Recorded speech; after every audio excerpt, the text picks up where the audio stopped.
Welcome to the accompaniment for gravity. So I'm gonna say straight out the gates that the way Sara sings this and phrases this is incredible, and it is also complicated. So I want to encourage you right away to just allow yourself to become very familiar with the original recording of the song, and then interpret it the way you would most like to interpret it from a vocal standpoint. As long as you are staying in time and that you've got your 4 beats per measure, you're gonna be just fine. So let's begin with the intro. It's really, really simple. We begin with a D up here, and it's tied to another D, and then we have a G. So if you can do this, you're off to a good start. So that's sort of our little beginning moment. And then we land on a C/E, and then we've got an F major 7, which is shown on the chart as an A minor chord notated here, and we're going to play an F in the bass. Whew, it's so juicy. So if you play like this, it really obviously looks like an F major 7. But what I chose to do was take that bottom note off and play the F in the bass, just to kind of knit it all together. So let's take a look at that one more time. D, G, and then move this to the A, and you got your F on the bass. And then this next little part is very similar. We actually don't have to move our hand. We're gonna play 2, 3, and 5, and then just bring that left hand back up. So it's got the E and the F. So beautiful. Now we get to dive into what is sort of the core chord progression movement of this song, which is the 2-5-1, which is a classic jazz progression actually. And it's gonna go D minor 7, because in the key of C, boom, boom, D is the 2, right? C is 1, D is 2. So I'm gonna play this inverted. I'm gonna play A, C, D, and F.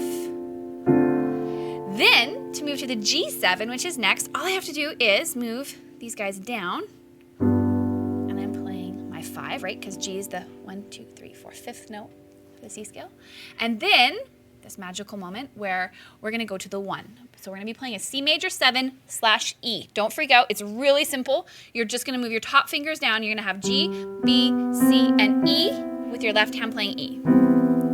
So what it looks like is D minor 7, G7, and then the C major 7. So get really comfortable with this movement. And when you are, you can just add in that left hand.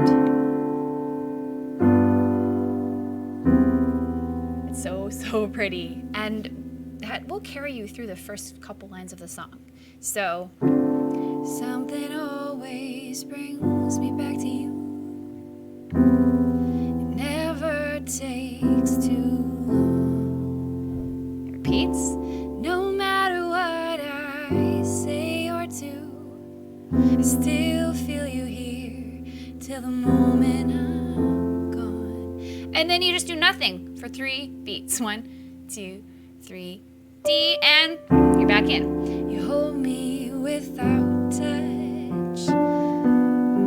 Now I'm adding some interest here. I'm building it up a little bit, and I chose different inversions. So you don't have to.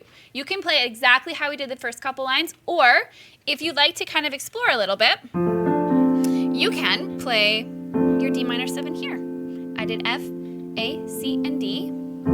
And I played my G7 here, F, G, B, D. And then I played my C major 7/E right here, G, B, C, E. And the little fills are just notes that belong to the chord. So I'll go really slow. You hold me without touch. So I had this rest there in measure 14, 15, 16. See that half rest there? I thought, oh, well, that's a great opportunity to add some extra little notes in to kind of add some build and movement. And I just borrowed notes from the chord. I didn't do anything fancy. Transitioning to that C/E. You keep me without chains. Back to D minor 7. We're just repeating the progression. I never wanted any. Here's a little change up. We've got that G7/B. And it just, again, it gives that little lift. You could play it with a G bass, as we have been. Never wanted anything so much, but with the B in the bass. Never wanted anything so much. It's very very pretty. But to drown in your love and not feel your rain. Da, da, da, da. Set me. So that is the first step. You have to get comfortable with those chord movements. Pick whatever inversions you want to use. Add in some fills when you feel ready. You probably won't feel ready to add in fills right away, and that's normal. So take your time, and then we'll take a look at the chorus. So there's nothing crazy complicated here, but our chord progression does change. So we land on that familiar D minor 7. Set me free, leave me be. We move into that G7 over B. Then we are going to have a C, a G/B. Look how easy this movement is. Okay, so second inversion, C chord to a root position G with a B in the bass, and then A minor, and then that repeats. The trickiest part is getting those chord changes in on time. So it'll sound like this. Set me free, leave me be. I don't want to fall another moment into your gravity. Here I am. Picked a new inversion. Can't speak. Picked a new inversion. Here I am, and I stand so tall, just the way I'm supposed to be. New chord, second inversion C chord with a G in the bass. So you can kind of see we're recycling a lot of the chords, but by adding different root notes to the chord shape, we get a totally different sound. We have an A minor with an F in the bass here, but you're on to me. Sounds so beautiful. And all over me. Now that's where that B flat comes in. Seems crazy, but it works. We're gonna go over that chorus one more time because there's a lot going on there. 1 and 2 and 3 and 4 and 1 and 2 and 3 and 4 and 1 and 2 and 3 and 4 and takes a bit to get the feel of, and you can keep it simple if you like. This is just one way to sort of build some rhythm. Just the way I'm supposed to be, but you're on to me and all over me. And then you wait a long time, and then there's that oh, and guess what? It all repeats. You love me 'cause I'm fragile. And you can just carry on like that. There's another verse, there's another chorus, and then there's a crazy bridge, but it's so fun to play and it's so beautiful, and even though it sounds complicated and it'll take some practice, it's not too crazy. And that's because we're gonna be using a C sus chord on top of basically everything. So our left hand's gonna do all the moving around. So this is happening on measure 55. So this is the D section of this song. So you're gonna see a whole ton of slash chords. Keep this sus shape. So C sus over F to start. It's gonna sound like this, and then we'll talk about it. I live here on my knees as I try to make you see that you're everything I think I need here on the ground. So they're kind of pushing you forward. So you get to pick if you like the sound of a C sus2 or a C sus4. They both work. I live here on my knees as I try to make you see, or this one, everything I think I need here on the ground. And then it repeats. You're neither friend nor foe, but the bass chords change. And I can't seem to let you go, so it's gonna take some practice.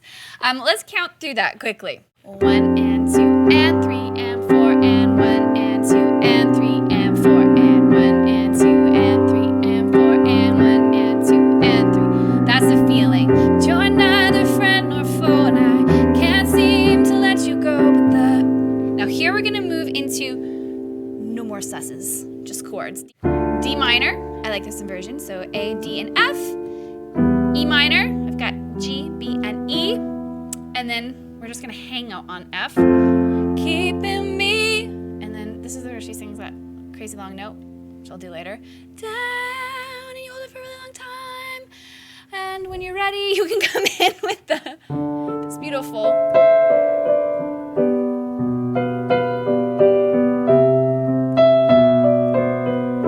So this is open open for interpretation. You can play it. We have it notated. So if you want something to actually follow through this section, you can follow it. It starts on the D minor. We've got a C and E, and then we just rock down to the B and D. And then we're going to play a B, a G, and a B. So that kind of represents the G chord. And then we've got C and F, and then G and D, and then C. And then we're going to move to that G over B shape again. And we're going to walk down and land on the A minor. And then that repeats, keeping me down. And you could really do whatever you want here.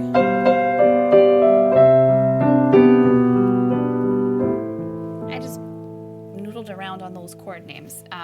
You really, truly, I encourage you to explore and see what you come up with here.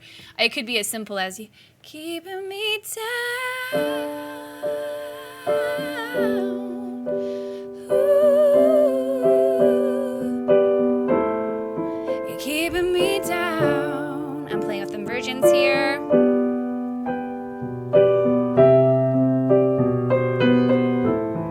And then the ending, you're gonna land on that F major 7, but you're onto me and all over me. I sang that wrong, that's okay. And then you tag the beginning of the song, back to 251. Something always brings me back to you. It never takes too long. And then you can tag that. And that is Gravity. So there's a lot of information there. This was not an easy song. I have had to practice this one a fair bit. Also, the timing is difficult, and that's just kind of goes to say that Sara's fabulous at phrasing. Something to aspire to for us all.